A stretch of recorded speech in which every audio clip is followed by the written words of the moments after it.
The code P2452 is often considered by the owners of the Kuga to be the DPF-related code that should be solved by a bit of highway driving, and it actually may be solved for a couple of days, either by driving on highways for 30 minutes or by initiating forced regeneration with a good OBD scanner. But in 90% of cases, the initial problem with this code is the DPF differential pressure sensor being shorted and faulty.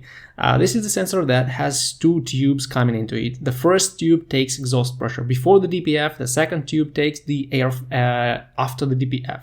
And the sensor just compares the readings, which helps the engine control unit decide if the DPF needs regeneration or it has too much soot in it. In the first generation of the Kuga, this differential pressure sensor is not very reliable and it can fail easily and set up the P2452 code.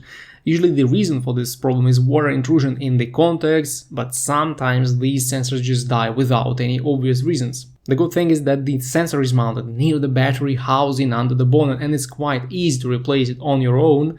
There are some 30 euro aftermarket options, but the OEM sensor will cost you about 100 euros if bought from independent sellers, and it's the best way to go. The cheap aftermarket sensors are often broken right out of the box, so they may not fix the P2452 code. Also, make sure you buy the OEM fasteners along with the sensor, as the old ones are almost impossible to reuse without destroying them. Before you replace the sensor, you may also use a good scanner and initiate forced regeneration. The vehicle will work at high revolutions for 20-30 minutes and burn the soot in the DPF, and this will most likely solve the problem for some time. But if the code comes back within the next week or two, replacing the differential pressure sensor is probably the best thing you can do.